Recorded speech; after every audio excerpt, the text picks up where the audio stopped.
Welcome back to Flagship. It's at Barbara and Kun Sanya. Sawadee-krab. Sawadee-krab. So this is our second half of the interview, but we're going to be asking you everything in regards to bed. And I have to say, it's interesting because usually I don't see you in the light of day. So, I mean, do I look okay? Do I look the same? Or you look great. Were you surprised? You look great. We saw each other at the office. Yeah, exactly. That was the only other time. Yeah. All right, so we wanted to talk to you about bed and how did you come to the decision to close? Oh, it was very technically easy because actually our lease went up. Emotionally, it's not that easy, but that's the way it is, I guess. Emotionally, when did you know it? I mean, obviously the lease was up at the 11th year, or? Actually, it's a bit more complicated than that. It's a particular deal that we had with the owner, and let's say that he wanted to make something else with the land. Well, let's bring this back from the very beginning stages, the early stages. How did you conceptualize Bed Supperclub with your partners? Oh, we wanted to create a venue that had different concept in the same location. A restaurant, a nightclub, an art gallery, and a stage. So that all came together in this particular building. At that time, it was so brand new. It was so different from what was going on in the industry. Mm-hmm. Was there anything that you did to kind of spark that interest for people? Do you mean beside creating this building? Yeah. Did you do anything to start a hype? Oh, yeah. I remember when we opened, we created 200 keychains with the bed logo on it, and we distributed to the movers and shakers in town. And that's how it started moving and shaking. That was one of the thing that made it really popular. Yeah. What was your inspiration the inspiration of combining an art gallery, a restaurant, a club? I mean, was it from your upbringing, from traveling, or? It was actually one of my partner's experience. He saw that somewhere in Europe, and he decided that Bangkok needed a place like that, but with, let's say, on steroids. Yes, and it's Definitely. Absolutely been like that. What are your key moments of Bed Supperclub in the last 11 years? Oh, I guess every anniversary parties were really milestone parties. What's one that stuck out for you? Because there's been some pretty wild themes. Like I went to one last year, which was all about kind of S&M and yes. It was X-rated. X-rated. Yes. 10. I think the third one was something very memorable. We had a car in here, and we built a car inside. Oh, I was going to say, how did a car get in here? So you built it in here? Oh, okay. Crazy. Oh, that's crazy. What year was that, actually? It was 2005. Was it a mocked-up car or a literal car that was? It was a real Lincoln. No. Wow, that's cool. The theme was pimps and hoes. So,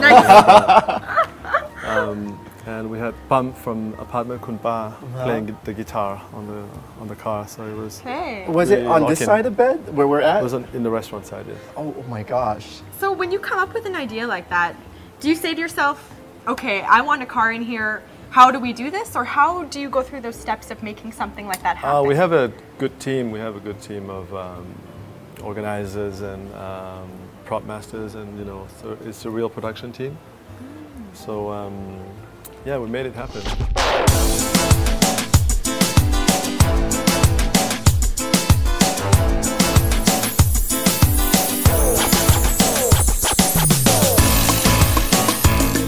Back at all of these memories, now you're going into the stages of planning your taking off party.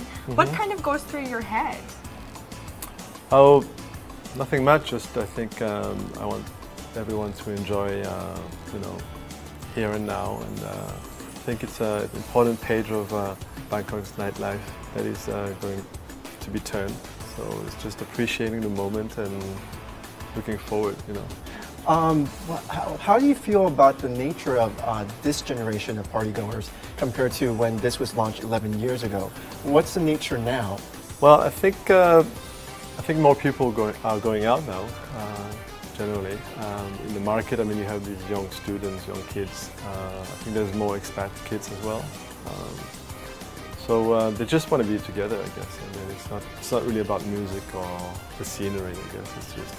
And what's your opinion of that? I mean, should the music and the scenery be relevant? I think we should have some places in town that offer good music and some other places that just, create this. Do you think gathering? The nature is more smaller venues now, or not necessarily?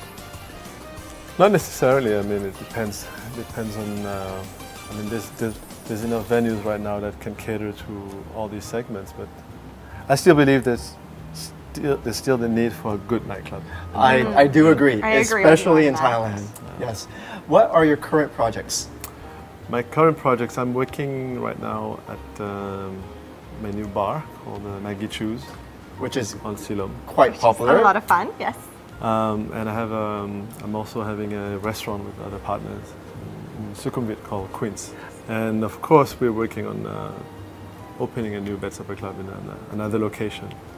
And how is that search going? It's pretty fruitful, actually. We're discussing with our partners in which area it should be. If Well, it's in we're Ceylon or- definitely going to be there Yeah, once that's decided. definitely. Great, I hope to see you. And I think something interesting that maybe people don't realize about Bed is that this entire structure can be taken apart, right? It does, yeah, it can. It can, like. So, speaking about that, do you think you might actually take the structure apart and put it somewhere else? We have a few leads in Thailand and in Europe. Someone has expressed a desire to recreate this in Mallorca. Oh, wow. Ooh, interesting. That's really cool. Ah, well, okay. thank you so much. Is there anything you. you want to say to, there are huge followers of Bed Supperclub. Okay. Things you want to say to the people out there about your time here, the time you spent with Bed, and anything that you can tell them moving into the future? Well, firstly, I wanted to thank them for their support over the 11 years. Thank you for that, and be patient. If you believe in us, there'll probably be another Bed Supperclub very soon.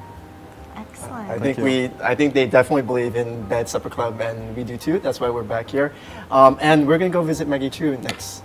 Yes, our show. I want another espresso martini. Those are my favorite. Well, thank you for being on the show. So we're gonna go for a break on Flagship, and we'll be back because with DJ Fred Jungo. Yeah. Yes. And he's on time. Coming right up, longtime residents DJ Fred Junko talks Bed music with Barbara and Sarah. Any DJ at Bed was not on the radio, and people loved it.